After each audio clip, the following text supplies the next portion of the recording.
Onda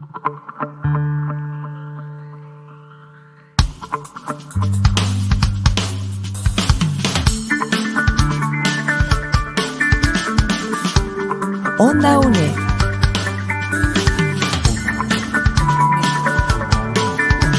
Un espacio de la Escuela de Ciencias Sociales y Humanidades de la UNED.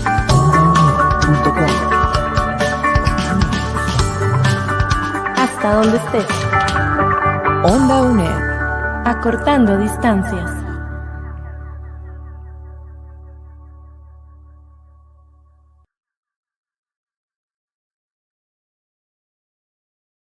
Hola, ¿qué tal? Muchas gracias por acompañarnos en un nuevo programa del curso de Historia de Costa Rica para el Turismo. Hoy con una invitada muy especial en este programa, que es justamente la máster Karen Jiménez Martínez, a quien le damos una cordial bienvenida. Buenos días. Bienvenida, Karen. Muchas gracias. Un atento saludo a todos los que nos acompañan en este programa tan bonito. Muchísimas gracias, Karen. Y bueno, ¿de qué vamos a hablar hoy con la profesora Karen Jiménez? Con Karen vamos a hablar sobre los hechos históricos del espacio geográfico. Ven qué interesante.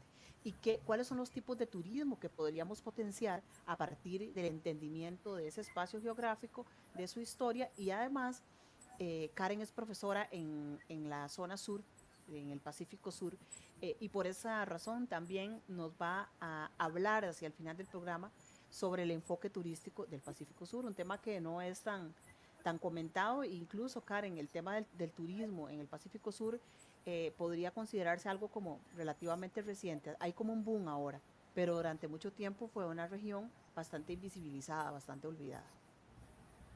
En efecto, realmente este programa va a ser muy interesante porque en un primer plano vamos a ir como retomando algunos de los principales conceptos, que son paisajes culturales, que son itinerarios culturales. Vamos a entender también qué se entiende por patrimonio. Y a partir de ahí, y esos factores que van a determinar lo de turismo y la riqueza que ofrece el país a través de sus 11 áreas y muchísimas más, ¿verdad? Que realmente podríamos decir que son parte de esa riqueza histórica, turística, cultural, que converge en Costa Rica y que la hace muy heterogénea. Y como bien lo decías, en una segunda parte, explorar un poquito al menos de lo que es el Pacífico Sur y de las diferentes proyecciones y también de las características de la zona. Perfecto, genial. Bueno, entonces contarles un poco que este primer programa analiza entonces esa relación, la relación existente entre la historia y el turismo, mediante el estudio de los conceptos espacio turístico, espacios de memoria, itinerarios y paisajes culturales, y asimismo identifica diversas unidades de la planificación hacia el desarrollo turístico sostenible establecidos por el Instituto Costarricense de Turismo, prestando atención especial o particular a la región Pacífico Sur costarricense.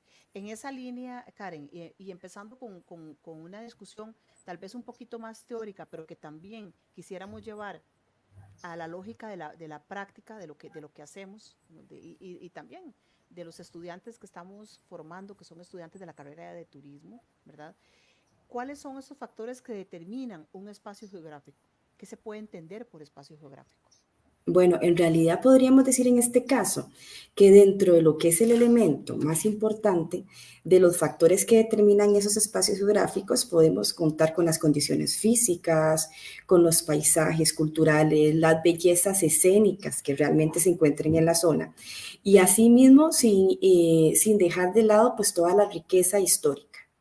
Un espacio turístico o un espacio o un factor que determina un espacio turístico va a ser en realidad esa historia que exista tras ese paisaje, ¿verdad? Tras de esa zona, tras de esa región.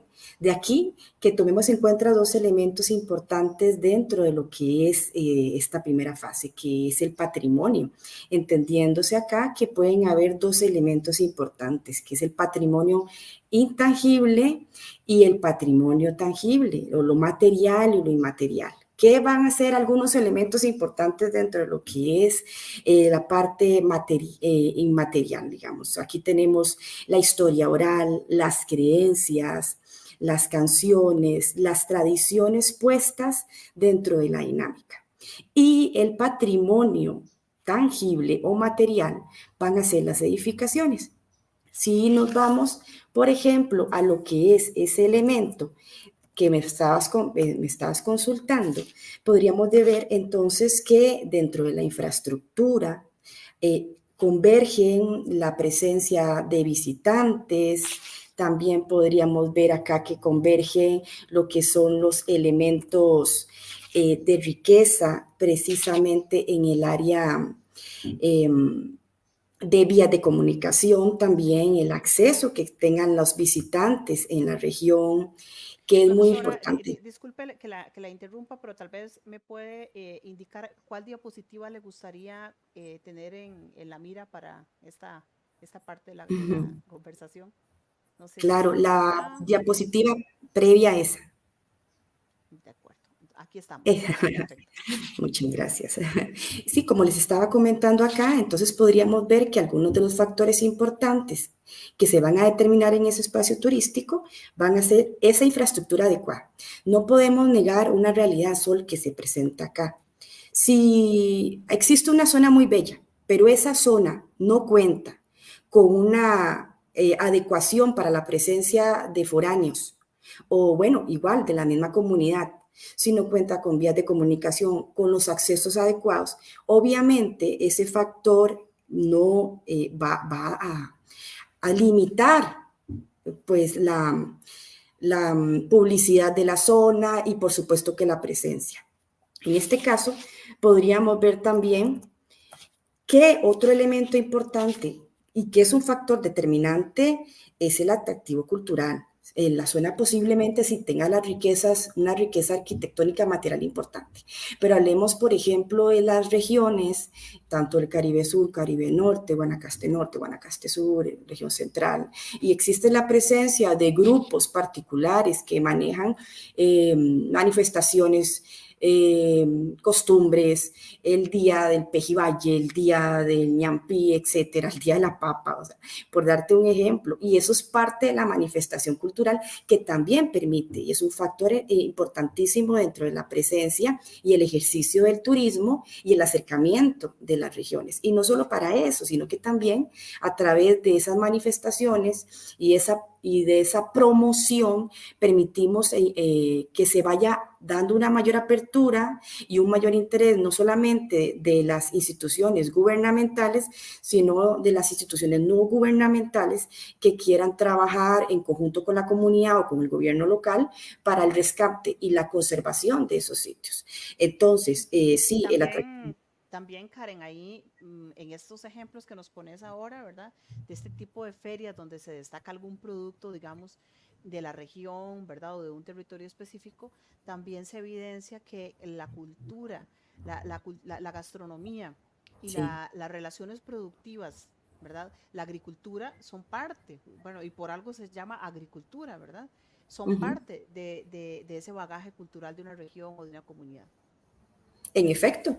Y cuando vemos, por ejemplo, esta imagen que les estamos compartiendo en la pantalla, podemos ver aquí a la iglesia de Orosí.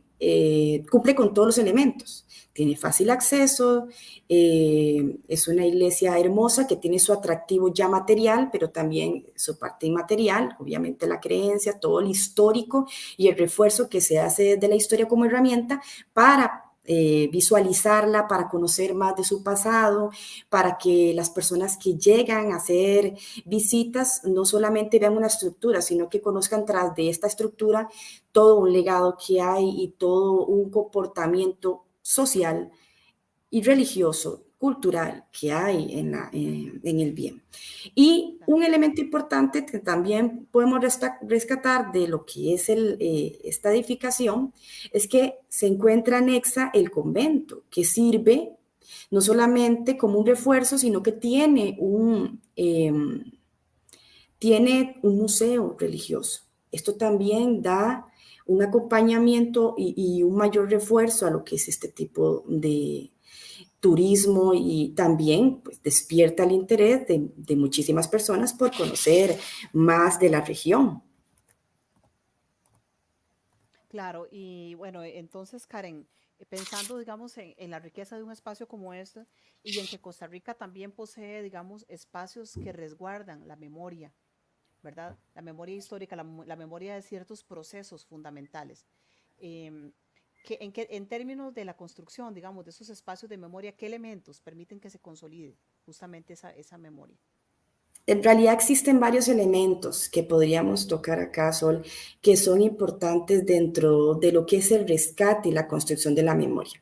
Pero sin lugar a duda es el acompañamiento que el ser humano y que los grupos sociales que están cerca de la región permiten, porque le van dando una personalidad a estos lugares. Es decir, en un proceso de construcción histórica de un espacio, se van tomando esos hitos, se van tomando esas referencias físicas que les permiten a los habitantes, en este caso, plasmar su identidad a través de las regiones, o en otro elemento también importante, vivenciar parte del pasado.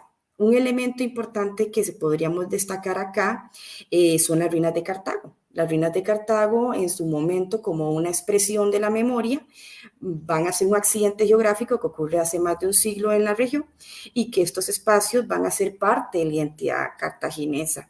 Estos accidentes, entonces, aunque fueron parte del pasado, también son aprovechados en los espacios de memoria de un pueblo para visibilizar y para también ser parte de esa columna vertebral cultural que existe en una región.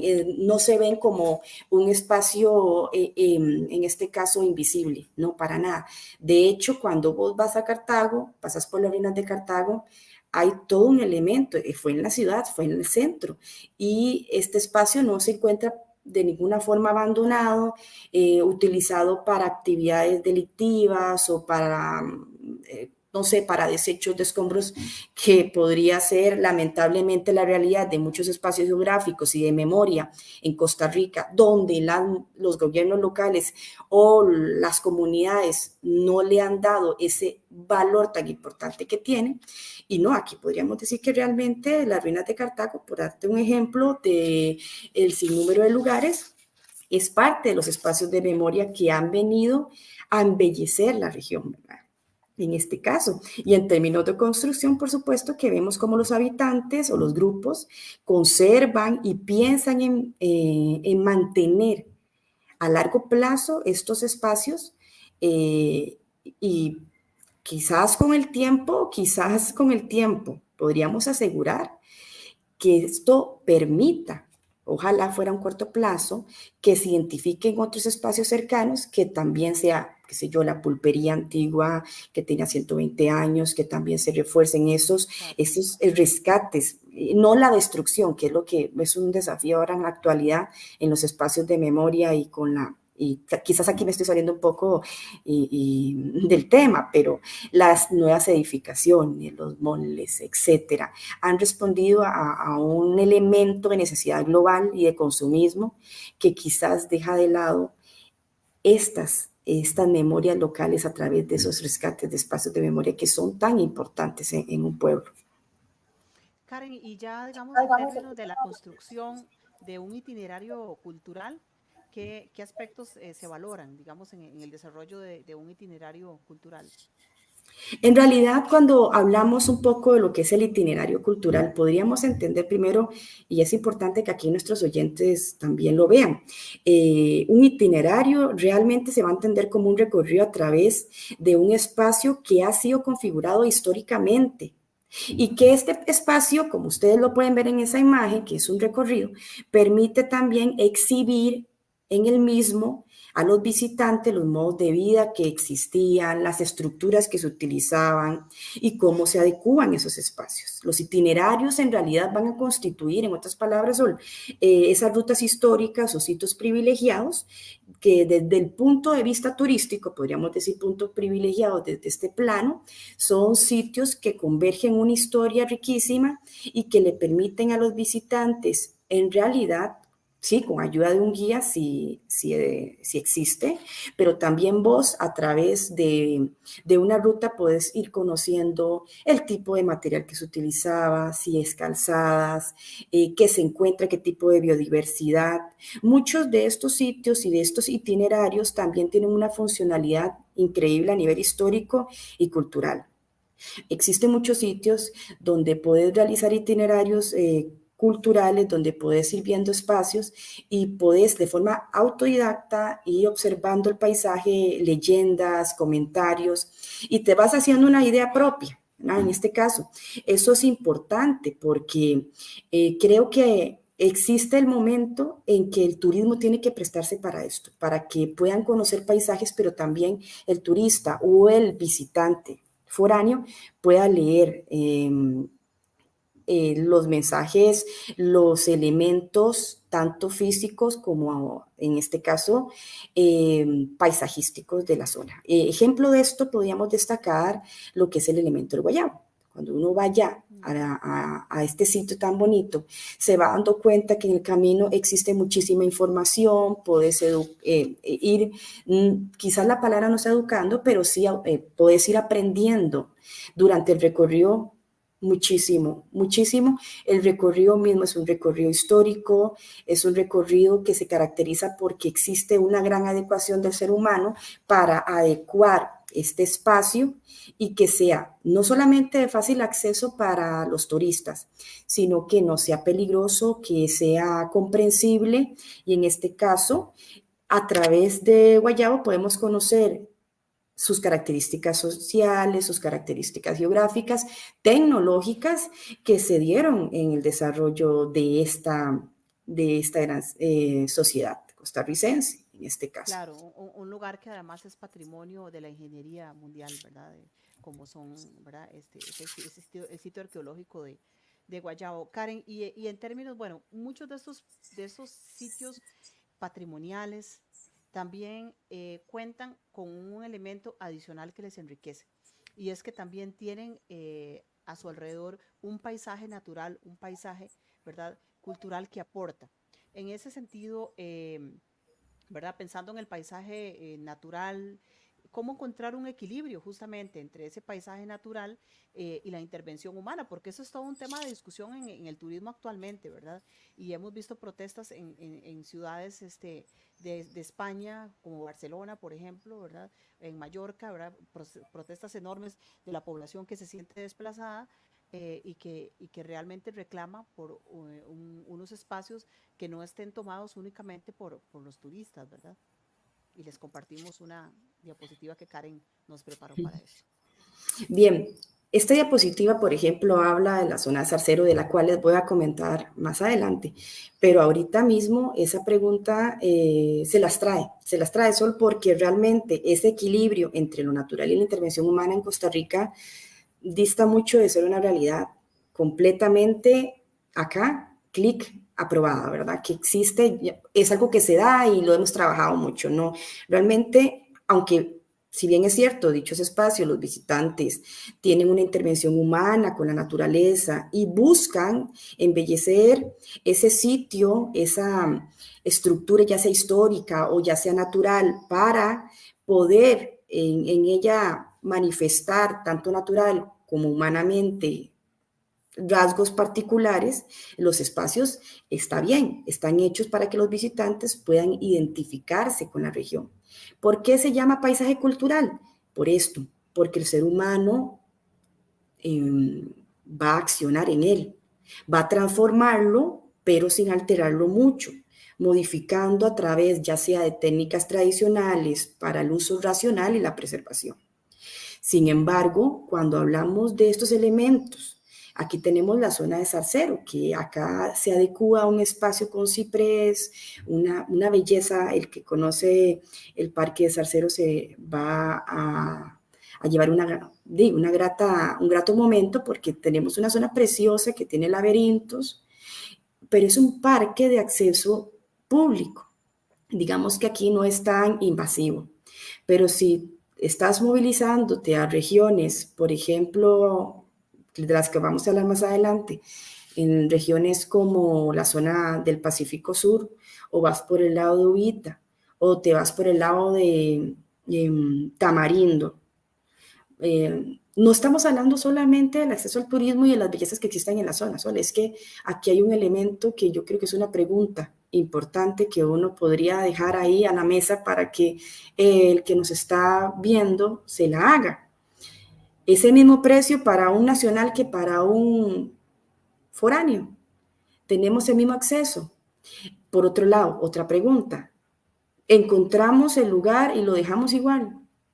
Tenemos crecimiento turístico, pero ¿cómo está el tema de impacto ambiental?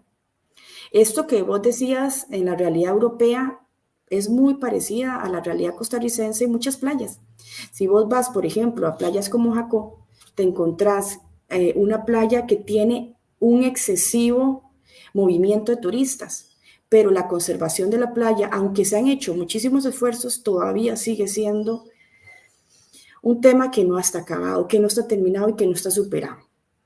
Los visitantes pagan, y esto es un tema que daría para otra, y con mucho gusto se puede abordar para otro tipo de programa, pero es importante mencionarlo que en el tema de acceso a negocios costarricenses y en el tema de patentes, vamos a encontrar que la negativa que existen de los nacionales por recibir muchas veces visitantes aquí mismo en la zona se da porque se vuelve carísimo estar acá, no, quizás no podríamos decir que son nacionales o no nacionales, el impacto ambiental que se vive en las regiones, pero hay un daño de acuíferos, hay un daño en la biodiversidad y en la construcción poco planificada de hoteles, de casas, de Eso te iba a cabinas. decir, que hace poco estando de turista justamente en la región, en la zona de Ballena, ¿verdad?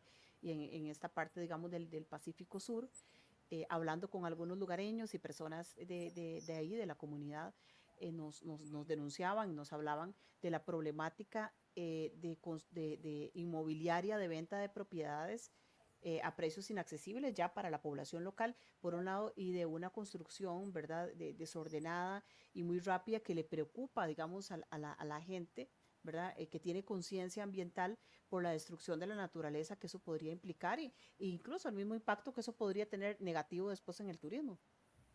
Exactamente. Y no dejemos de lado acá lo que es el ordenamiento geográfico, que dentro del ordenamiento geográfico y la lógica que el gobierno pasado, porque el ordenamiento geográfico ya lleva muchos años en planificación y en ejecución.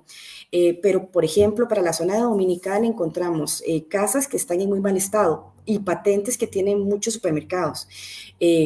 Con la salvaguarda que si la patente, por ejemplo, no se vence, usted tiene derecho a mantenerse.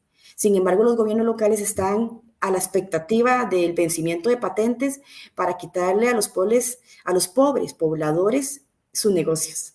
¿Verdad? Esto es algo que se ha venido limitando mucho y si tenés una propiedad cerca de playas y su negocio o su giro de negocios no existe y usted solo lo tiene para vivir y si usted no tiene algo que responda al desarrollo comunitario, si esa sería la palabra adecuada, le pueden quitar el territorio. Y cuando yo te comento eso, y se lo comento aquí a nuestros Nuestra oyentes, audiencia. podríamos ver que, bueno, la realidad que les estoy comentando, yo la conozco de primera mano. Quitaron el territorio, quitaron las fincas a personas que cuando les hicieron las consultas, ustedes tienen el territorio para qué. Ah, no, para eso no nos sirve, quitan el territorio. Yo no sé, en este caso creo que ese es uno de los principales elementos que uno podría decir que es uno de los desafíos cuando uno habla de paisajes culturales, hasta dónde realmente se están trabajando, tanto en respuesta al crecimiento comunitario de los pobladores, de los que han vivido ahí toda la vida, porque sí, hay un crecimiento turístico, pero también tiene que haber un equilibrio que para los costarricenses sea accesible, ¿verdad? Entonces creo que por ahí va un poco el desafío. Claro, y también un poco en esa línea, sabemos que el ICT ha definido unas unidades de planificación turístico sostenible. La palabra en sí, el concepto de turismo sostenible encierra una gran cantidad de elementos y de retos también para el futuro, Karen. Pero, ¿qué condiciones determinan ese producto turístico, por ejemplo? ¿Verdad? En el caso, digamos, de esas áreas, ¿cuáles son también? Porque no podemos partir del hecho de que todo el mundo conoce y sabe cuáles son, cómo se ha delimitado el país en áreas turísticas y demás. Entonces, yo creo que sería interesante que le conteste a la audiencia, ¿verdad? Un poquito sobre eso también.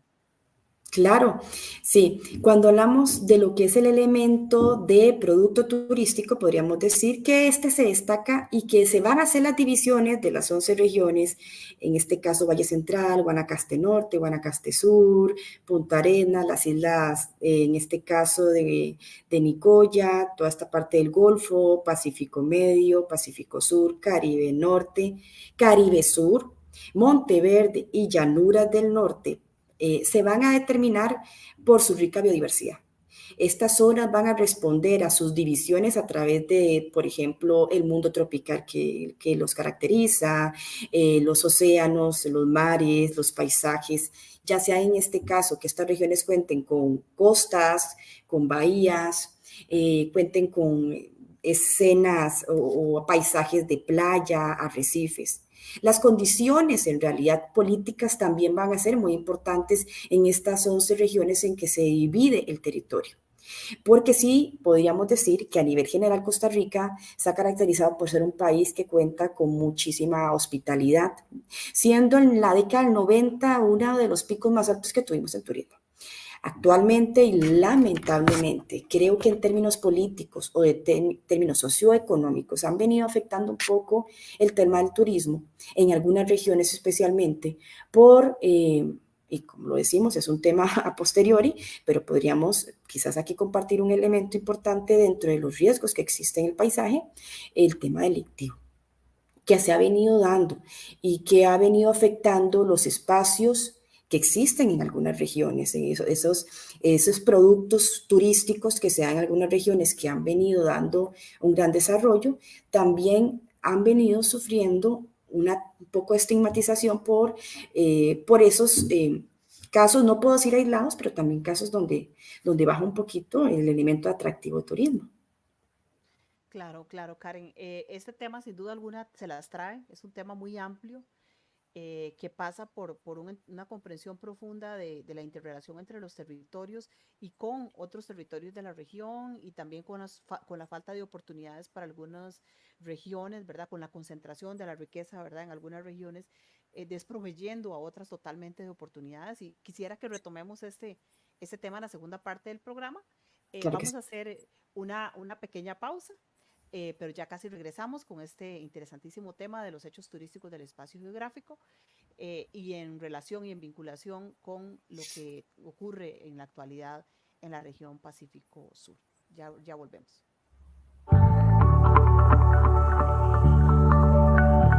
Onda UNED. Acortando distancias.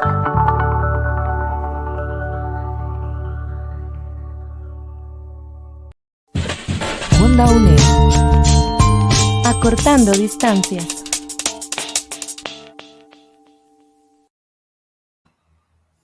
Muy bien, volvemos con este programa del curso de Historia de Costa Rica para el Turismo, un curso que está destinado a estudiantes de la carrera de turismo, emprendedurismo turístico, de turismo sostenible, pero que también está a la disposición de toda nuestra audiencia, de todas las personas que les interesa esta temática. Karen, hablábamos hace poco en breve, estábamos hablando justamente de las zonas turísticas, de las regiones turísticas que ha definido el ICT como parte de la planificación económica, política, ¿verdad?, de la región. Entonces, tal vez podemos retomar ese tema en esta segunda parte y ampliarlo un poco para luego ya, obviamente, conversar sobre la situación específica del Pacífico Sur.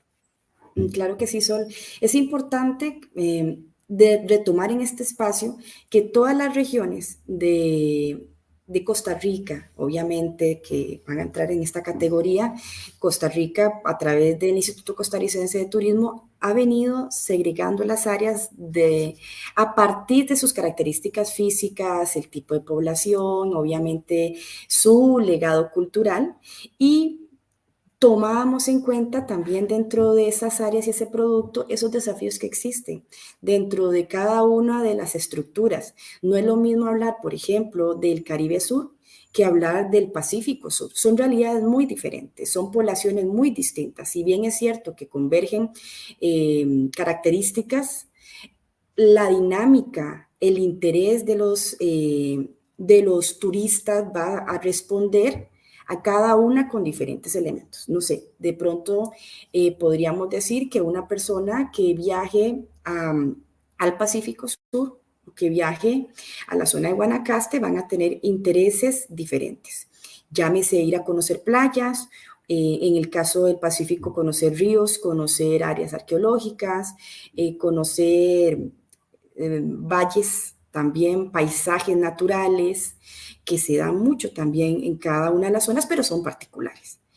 Pero todas y cada una de estas zonas que se determinan en el país a través del Instituto Costarricense de Turismo deben ser muy reforzadas, porque en cada una existen sus limitantes, en cada una existen una problemática, ya sea que sea social, ya sea en temas de posicionamiento de tierras o en tema de economía local.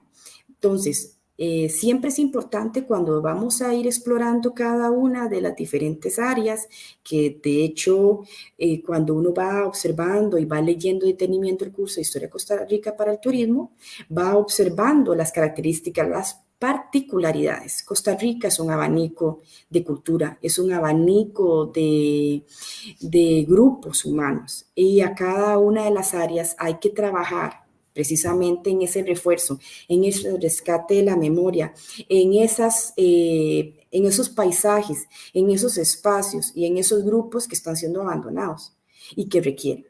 No podría asegurar solo en estos momentos que exista un área que esté al 100, que usted quiera ir a la Isla del Coco y la Isla del Coco, por ejemplo, se encuentra al 100. La Isla del Coco es una región que actualmente tiene plagas, que actualmente tiene plaga de gatos, tiene plaga de venados, aunque parezca gracioso, ¿verdad? Uno dice, qué lindo los venados, pero bueno, cuando una especie se multiplica, también genera desgaste a la biodiversidad. Tenemos plaga de ratas también en la zona.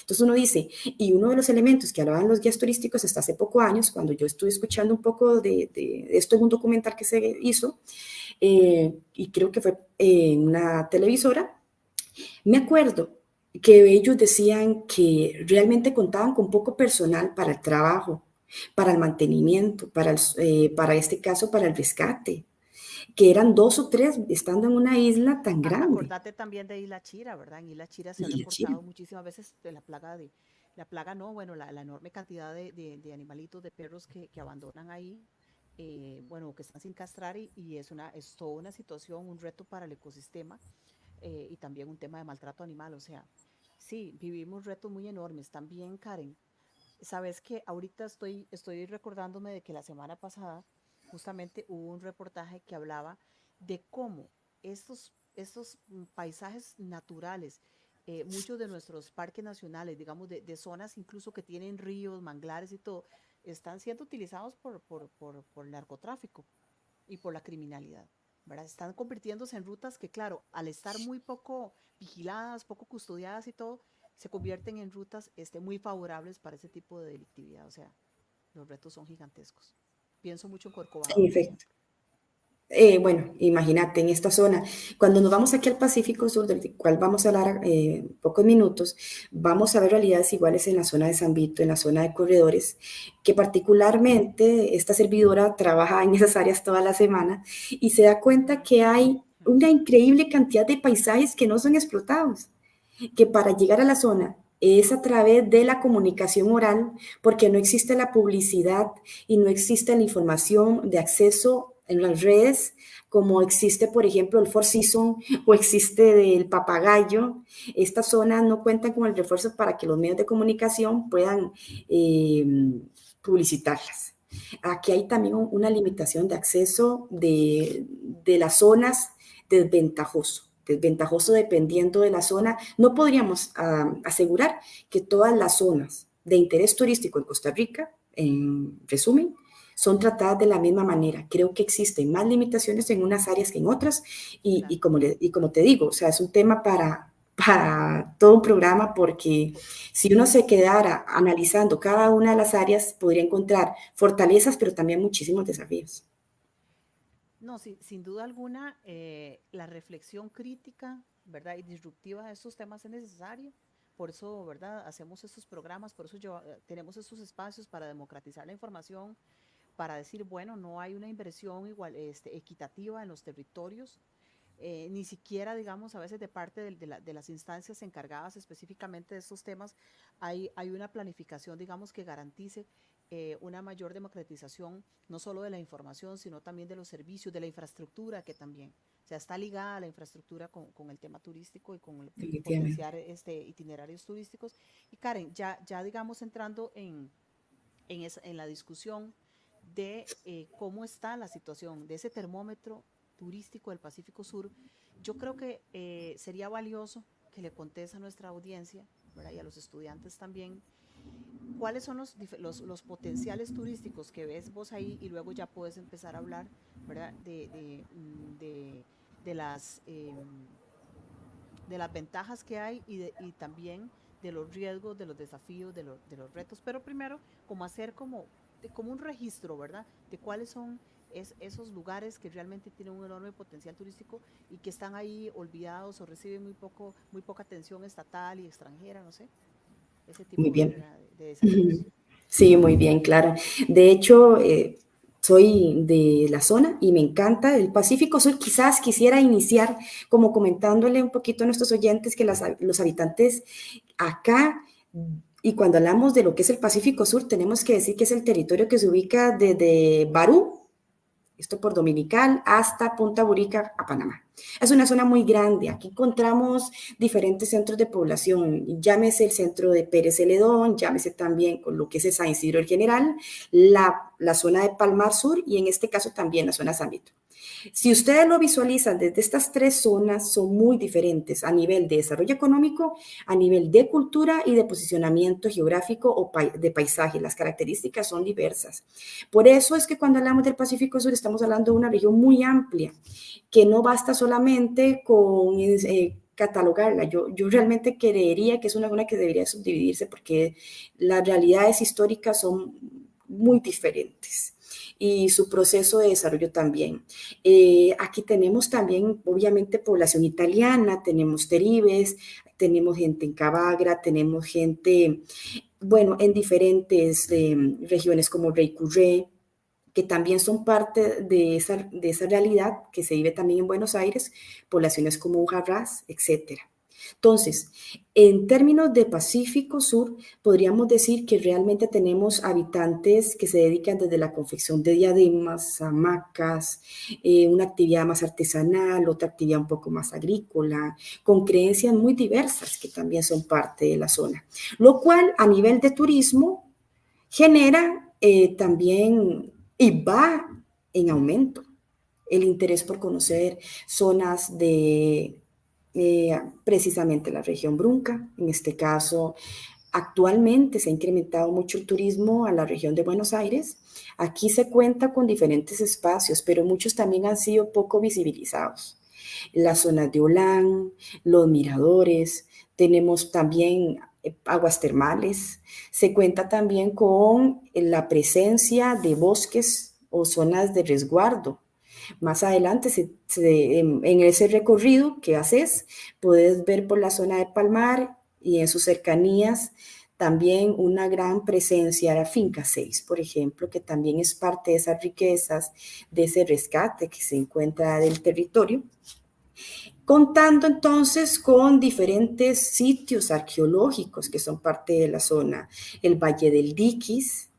Se encuentra también aquí, como les decía, en la gran llanura del valle, en este caso lo que es el Térraba, donde se encuentra la presencia y la posición de las esferas que han sido también un legado cultural e histórico de Costa Rica y que se le ha dado mucho refuerzo, pero sin ánimos de ser quizás un poco estricta con el comentario, pero no está acabada de ninguna forma la tarea del rescate del turismo por el incremento que se ha hecho en la zona y por el interés que existe por parte del Museo Nacional y las diferentes estructuras del Ministerio de Cultura, Juventud y Deportes y demás. Sí, es una zona que se ha fortalecido muchísimo y está súper linda, pero existe más y no están iguales y no se está haciendo el mismo trabajo. Existen zonas que actualmente no tienen la adecuación, los pobladores van a conocerlas. Por aquí, y me parece muy interesante, encontramos diferentes regiones donde se ha el deporte del turismo, el canopy, el La rappel, pesca deportiva, por ejemplo. la pesca deportiva, exactamente. Hay una estructura muy linda que no es que esté haciendo marketing, pero me parece muy interesante, que es la iglesia que se encuentra en Ulán. Una iglesia que para la región ha sido mística porque, bueno, su diseñador ha escrito, ustedes llegan a ir a este lugar y no se están encontrando solo una iglesia con un corte particular.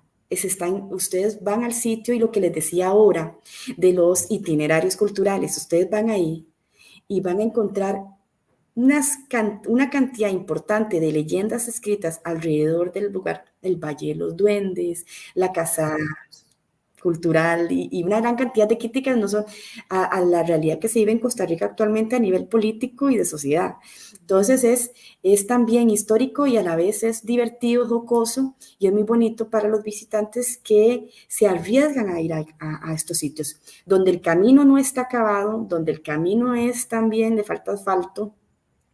Y pues por supuesto esto también hace que se invisibilicen estas regiones tan bonitas que se encuentran dentro de la misma zona del Pacífico Sur de Costa Rica.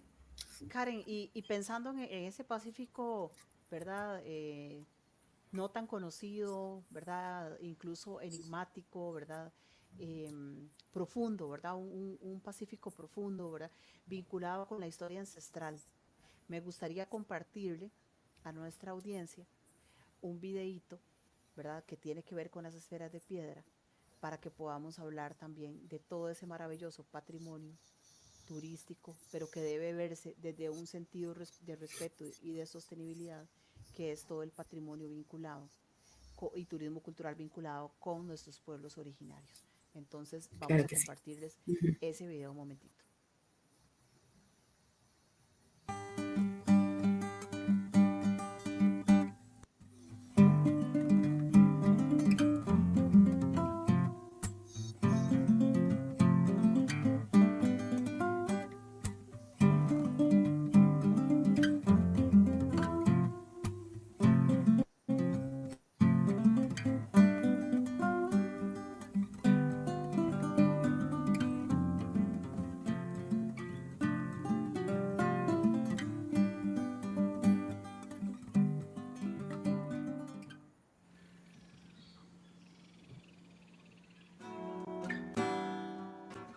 Hace 1500 años, en una época en donde aún no se utilizaban ni la rueda ni los animales para tiro o carga, las comunidades autóctonas del Pacífico Sur de Costa Rica produjeron un artefacto único.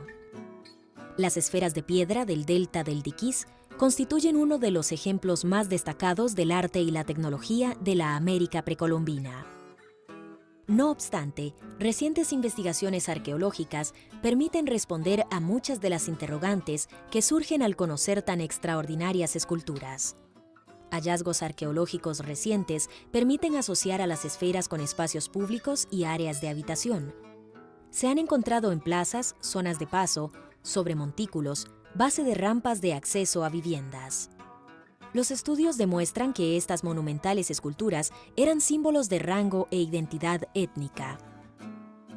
La producción de las esferas demuestra que las sociedades que las diseñaron poseían un alto nivel tecnológico, una sofisticada organización social, dominio de la técnica y una amplia dosis de creatividad.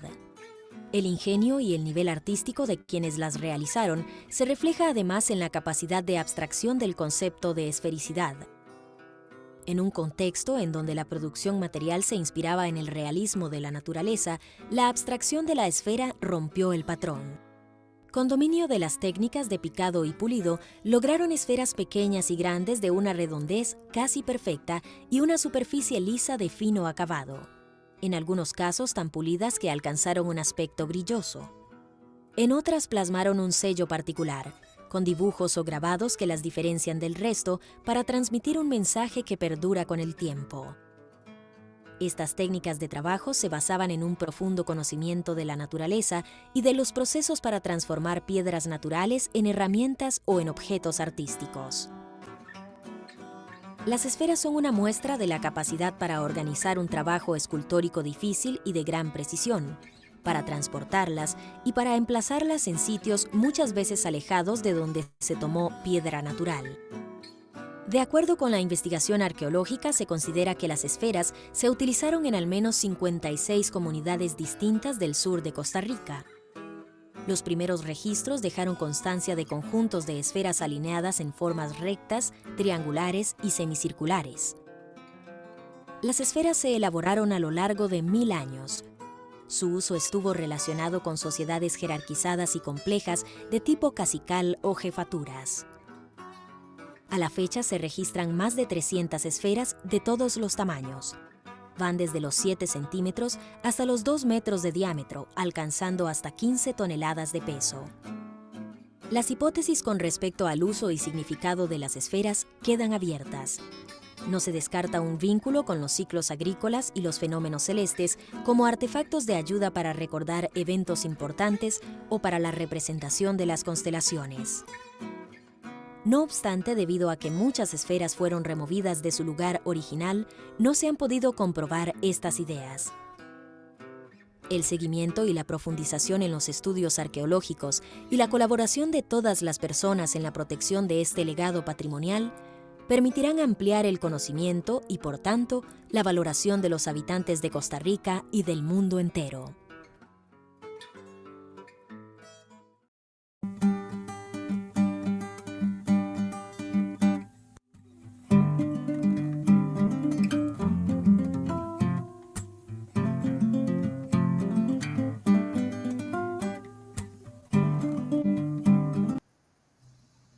Muy bien, yo creo que este video nos ayuda mucho a ilustrar, Karen, lo que veníamos conversando, ¿verdad? Sobre la importancia, la riqueza, la profundidad histórica, digamos, de todos estos legados.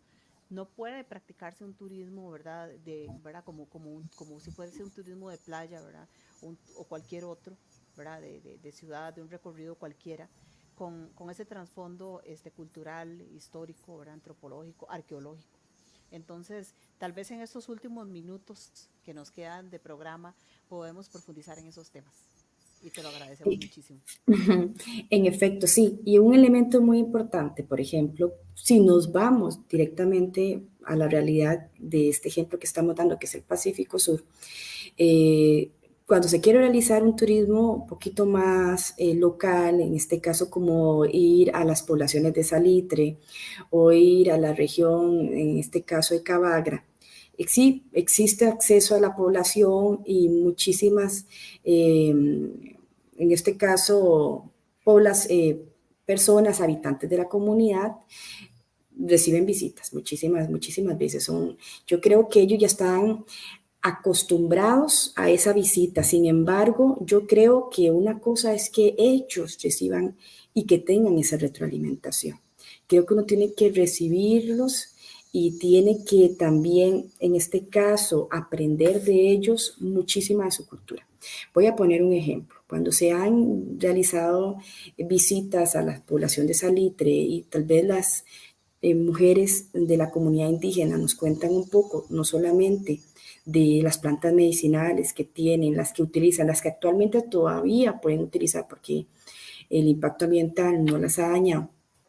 Ellas también aprovechan esos espacios para contarnos un poco de los problemas del territorio y hemos tenido la experiencia de ver muchas veces a esas señoras de la comunidad llorar, porque no es solamente una visita, es que es un intercambio. Yo creo que al final uno tiene que ser muy sensible a las poblaciones que está visitando y no solamente extraer y conocer, sino que es también sumar a las poblaciones. No es lo mismo que hagas, como lo dije anteriormente, no es lo mismo que hagas una visita a un Airbnb que hacer una visita a una población local. Tenés que llegar ahí con una actitud de explorar, de conocer y de sumar a estas poblaciones. De ninguna manera estamos hablando de poblaciones indígenas que tienen una estructura cultural diferente y donde ellos también, al recibir a invitados, a foráneos y que los reciben con gran hospitalidad, también esperan que esa hospitalidad sea correspondida. Y es muy importante, Sol, porque en el caso de las poblaciones indígenas de Buenos Aires hay varias características que yo creo que son tips que me gustaría que conocieran nuestros oyentes. Número uno, Perfecto. son estructuras matrilineales. Es decir, yo creo que muchos saben esto, pero hay que reiterarlo. Estamos hablando de líneas maternas, donde obviamente contamos con diferentes tipos de poblaciones indígenas, los no indígenas, que los mismos pobladores saben que no son indígenas, aunque tengan padre indígena. Entonces ahí también hay todo un elemento en disputa. Entonces hay que tener mucho cuidado cuando uno entra en las regiones e identificar bien si son Terraba, si son Boruca, porque también por acá existe todo un tema de grupo. Hay personas que a veces quieren venir al baile de los diablitos, pero no es lo mismo como se da en una región que como se da en la otra, ¿verdad? Ni son las mismas fechas en que se van a celebrar. Y, no me gustaría referirme al espacio característico de cada uno, pero sí les puedo asegurar que hay una de los dos grupos indígenas que en este caso comparte elementos diferentes y no es que vivan en Como guerra. cuáles, Karen, digamos, para que Eh, nos contés, qué elementos diferenciadores hay entre unos y otros, entre terrabas y borucas? yo pienso que uno de los elementos, sin catalogar uno de los dos, ¿verdad? En este caso, para no cometer un error, son las fechas de las celebraciones del 31, en este caso, el 30, el 31 y el primero. En un lado, las fechas van a ser diferentes y no es la misma extensión de las festividades. La forma en que se da el baile de los diablitos también es diferente. Obviamente conservan la estructura, pero ellos aseguran que, pues obviamente tienen como un estilo diferente. Igual con la fabricación de la chicha. Claro. También tienen como pues su propia marca. Entonces, no, yo no soy Terra, no, yo no soy de esta otra región. Y eso también es importante porque uno no puede llegar a una población sin conocer un poco del histórico. Es una responsabilidad del turista también no llegar así a un lugar. Y vos no te vas a ir a Alaska sin saber que tenés que llevar suéter. Usted no va a venir a una población tropical acá ni en ningún otro lugar del mundo sin conocer un poco de la dinámica de esa población. Ellos creen mucho y tal vez eso también es un elemento muy importante en el animismo. El animal que se come es porque su dueño permitió que se lo comiera. Cuando ellos en su momento cortan un árbol, le piden permiso a Sibo, a la naturaleza. Ellos son muy espirituales y tienen a su figura todavía Sibo, que es su dios creador, y tienen a la figura del chamán. Yo tuve la oportunidad de entrevistar en su momento a un líder espiritual que la entrevista me cantó como media hora y era algo muy bonito porque él explicaba que a través del canto él intermediaba. Ellos también obviamente tienen lo que se conoce como el alter ego, que es como su otro yo. Ellos van a llegar a ese segundo ser a través de diferentes elementos narcóticos o sustancias que ellos van a consumir, pero para una cuestión muy ritual. Y eso es parte también importante, que sepamos que hay un equilibrio natural. Aquí en la zona de Buenos Aires, por ejemplo, hace unos Sí, años cortaron... es parte de una cosmogonía que además, ¿verdad? Viene o sea, es ancestral, viene de muchísimo tiempo atrás y es parte de una memoria, ¿verdad? Que se ha transferido a lo largo de los siglos. Y que Eso es todavía súper se interesante. conserva. Claro, Y que eso es muy todavía se interesante. conserva. Sí, sí, sí, exactamente.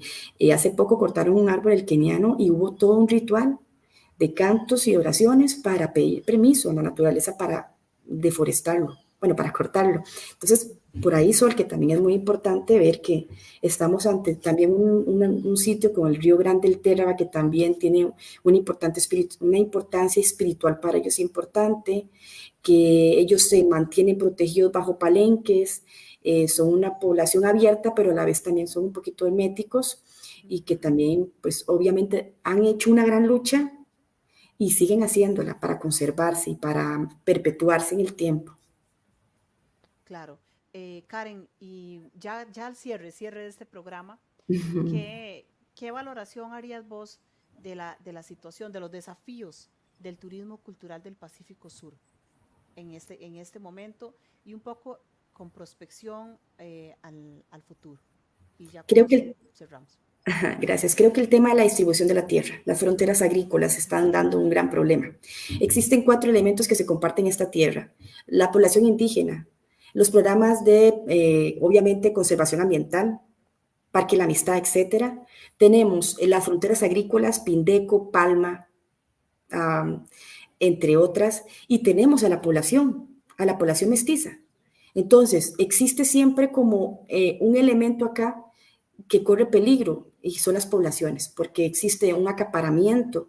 Obviamente, las zonas protegidas, pues uno sabe que esto es para el resguardo costarricense, pero las tierras, aunque quizás se desconozca, son tierras con muchos conflictos políticos y que todavía el día de hoy y en la actual realidad que tenemos política, están corriendo más peligro las poblaciones indígenas en ciertos posicionamientos de tierra que ya se están haciendo arrebatados.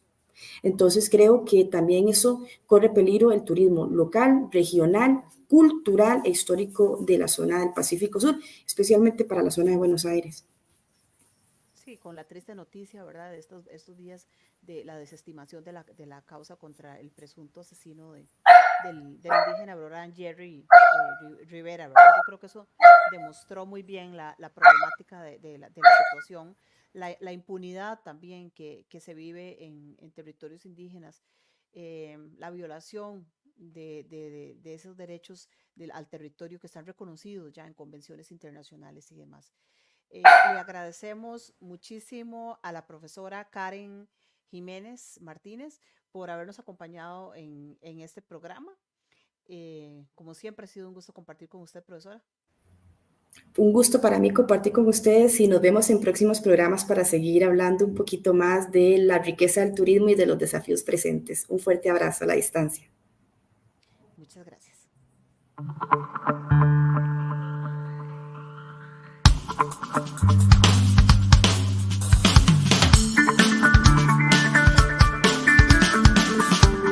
Onda UNED.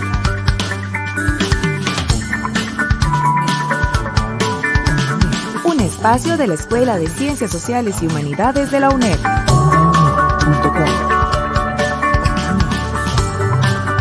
Hasta donde estés. Onda UNED. Acortando distancias.